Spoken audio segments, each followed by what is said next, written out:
नमस्कार, आप सभी का स्वागत है हमारे यूट्यूब चैनल एक कहानी पर। दोस्तों आज की कहानी है पति नहीं तोहफे चाहिए। किस जगह पर शादी कर दी मेरे माता-पिता ने। ऐसा निकम्मा पति मिला है जो एक ढंग का तोहफ़ा भी नहीं दे सकता। आज जन्मदिन है मेरा और तोहफ़े में उठाकर क्या लाया है? ये फूलों का गुलदस्ता और ये ₹1000 की साड़ी। शादी के इन 16 सालों में कोई साल तो ऐसा गया हो जिसमें कोई गहना लाकर दिया हो। इससे तो मेरी सहेली मीरा ही ज़्यादा अच्छी है। उसका पति हर बर्थडे पर कुछ ना कुछ गहना उसे तोहफ़े में देता है। फिर वो पहनकर इतराती हुई सबको दिखाती फिरती है। यहाँ तो पति दूसरों को दिखाने के सारे रास्ते ही बंद कर देता है। क्या दिखाओ, ये साड़ी और गुलदस्ता? वंदना निरंतर बड़बड़ाए जा रही थी, जबकि राजेश चुपचाप बैठा अपना बैग तैयार कर रहा था। साथ ही साथ उसकी बड़बड़ाहट भी सुन रहा था। वो भी क्या बोलता, पत्नी महत्वाकांक्षी थी और अब नई नई सहेलियों के साथ और ज्यादा हो गई। कम में खुशी नहीं होती थी और वो ठहरा एक छोटा सा टीचर, महीने के 35-40 हज़ार रुपए कमाने वाला। उसकी जेब ज्यादा खर्च करने के लिए उसे रोकती। आखिर एक मध्यम वर्गीय परिवार की अपनी सीमाएं होती है। जब पत्नी नहीं समझती तो पति तो इस चीज को समझेगा ही। राजेश की कोई इतनी तनख्वाह भी नहीं थी कि पूरे परिवार का खर्चा निकालने के बाद इतना पैसा निकाल पाए। आखिर दोनों बच्चों की पढ़ाई थी, अम्मा की दवाइयाँ थी, घर के खर्चे, रिश्तेदारी भी देखना होती थी। बच्चों की हायर स्टडीज के लिए भी कुछ ना कुछ पैसा जमा करके रखना होता था। आखिर मध्यम वर्गीय परिवार का आदमी अपना हाथ खींचे भी तो कितना, और ऊपर से सोने के भाव तो वैसे ही आसमान छू रहे थे। और इधर पत्नी ऐसी थी जो अपनी सहेलियों को देख देख कर हमेशा उस पर दबाव बनाती कि वो उसे तोहफे में सोने के गहने ही लाकर दे। ये तक नहीं देखती कि उसका परिवार उसकी कितनी कद्र करता है। वो तो रात के 10 बजे ही सो गई थी। उसके बर्थडे के लिए राजेश और बच्चों ने मिलकर हॉल सजाया। अम्मा जी ने अपने हाथों से गर्मा गर्म हलवा बनाया। राजेश 10 बजे के बाद मार्केट जाकर खास उसके लिए केक लेकर आया। सबको लगा था कि वो ये सब देख के खुश हो जाएगी, पर नहीं। 12 बजे सबने उसे सरप्राइज दिया तो अपने तोहफे को देखकर उसने तो चिल्लाना ही शुरू कर दिया। सबके प्यार और दुलार को सिर्फ तोहफे के पीछे कुछ नहीं समझा। सबने प्लान बना रखा था कि आज कोई भी कहीं नहीं जाएगा, बल्कि घर पर रहकर वंदना का बर्थडे कुछ खास करेंगे। लेकिन वंदना के इस तरह के व्यवहार से सब लोग हैरान तो नहीं पर परेशान थे। हैरानी इसलिए नहीं हुई क्योंकि उन्हें पता था कि वो तोहफे में सिर्फ गहने सोचती है, पर परेशान इसलिए कि सबका मूड ऑफ हो चुका था। वो कभी घर वालों की भावनाएं नहीं देखती, इसलिए सुबह होते ही बच्चे मनन और वाणी चुपचाप स्कूल चले गए। अब राजेश भी स्कूल जाने की तैयारी कर रहा था। अम्मा जी भी नाश्ते में मसालेदार खिचड़ी बनाकर अपने कमरे में माला फेर रही थी। जानती थी कि आज वंदना कुछ नहीं करेगी, क्योंकि वो अब भी बड़बड़ा रही थी। राजेश अम्मा जी के कमरे में गया और बोला, अम्मा मैं स्कूल जा रहा हूँ, तुम कुछ खाकर दवाई ले लेना। अम्मा जी ने एक नज़र राजेश की तरफ देखा। उसकी आंखें लाल हो रखी थी। साफ लग रहा था कि अपनी पत्नी के इस व्यवहार से शायद वो रो भी चुका है। अम्मा जी ने उसे शांत रहने के लिए इशारा किया और उसे अपने पास बुलाया। राजेश जाकर अम्मा के पास बैठ गया। अम्मा ने उसके सिर पर हाथ रखते हुए कहा, तूने कुछ खाया? अम्मा की बात सुनते ही राजेश की आंखों में आंसू आ गए। भूख नहीं है अम्मा। सब ठीक हो जाएगा, बस तू शांत रह और अपने आप को मजबूत कर। मैंने मसालेदार खिचड़ी बनाई है, बच्चों के टिफिन में भी वही रख दी है, तू भी वही खा ले। रुक, मैं लेकर आई। अम्मा की बात सुनकर राजेश कुछ कह नहीं पाया। अम्मा उठकर जाने लगी तो राजेश ने रोक दिया। अम्मा मुझे सचमुच भूख नहीं है, आप बैठो, बस मैं अभी निकलता हूँ। टाइम से पहुँचूंगा तो सही रहेगा।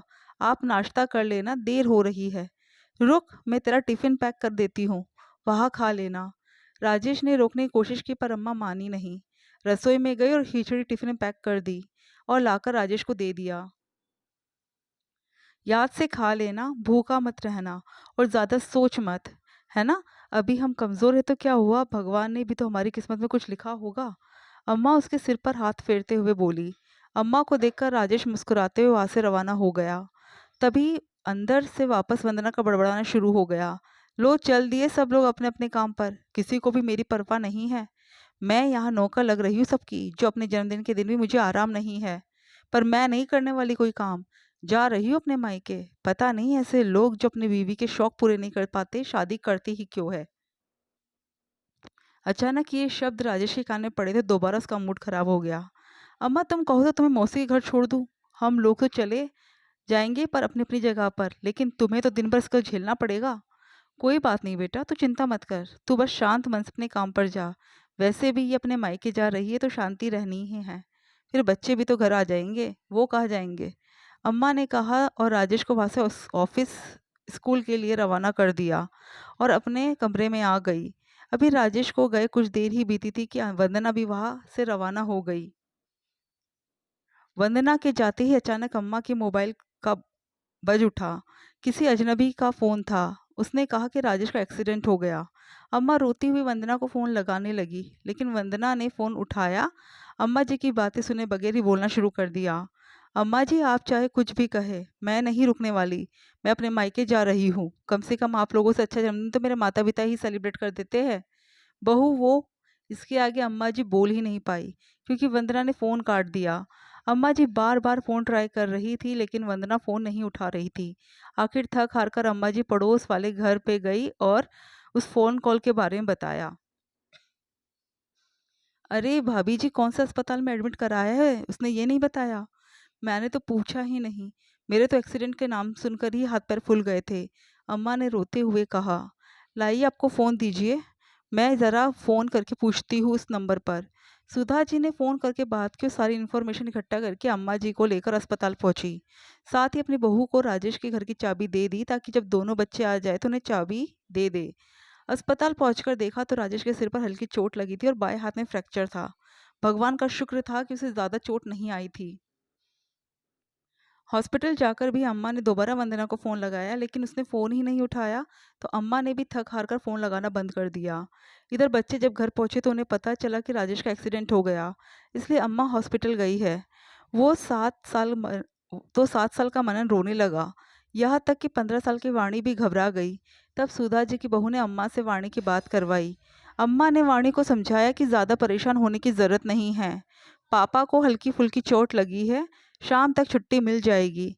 तब जाकर वाणी को तसल्ली हुई और वो मनन को चुप कराते हुए घर ले आई और घर लाकर उसे कुछ खिला पिलाकर सुला दिया। शाम को राजेश और अम्मा के आने से पहले वंदना घर पहुंच गई, लेकिन बच्चों ने उससे कोई बात नहीं की।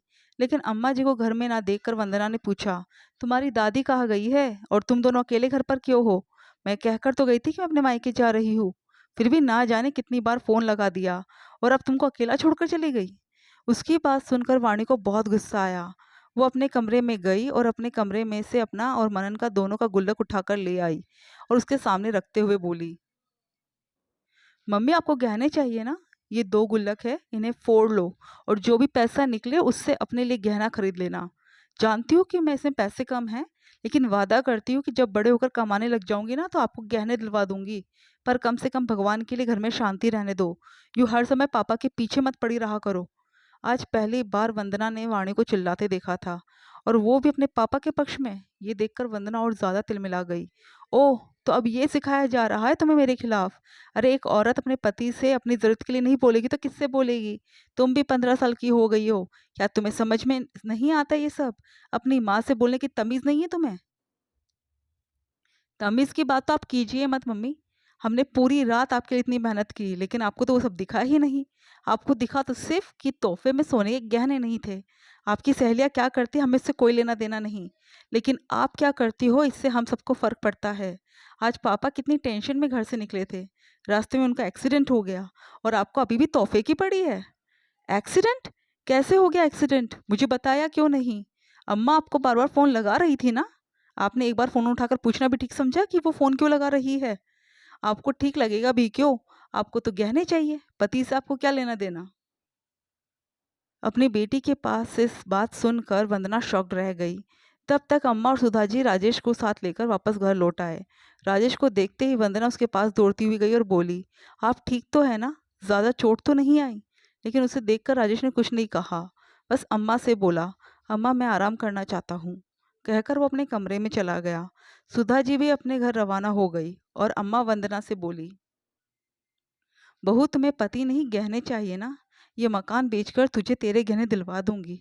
हम किराए के घर में रह लेंगे, पर मेरे बेटे को चैन से रहने दे। आज वो रोकर गया इस घर से, सिर्फ तेरी जिद के कारण।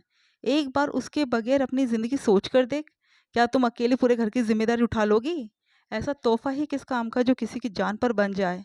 अम्मा जी के इस सवाल से वंदना सिहर गई और रोती हुई अपने कमरे में आ गई और राजेश से बोली, मुझे कोई गहने नहीं चाहिए, तुम हो तो सब कुछ है, मुझे माफ़ कर दो। वंदना की बात सुनकर राजेश मुस्कुरा दिया। वंदना, तुमने मुझे समझा वही बहुत है। हम मध्यम वर्ग के लोगों की अपनी एक सीमा होती है। हम कितनी ही कोशिश कर ले उसके आगे बढ़ ही नहीं पाते।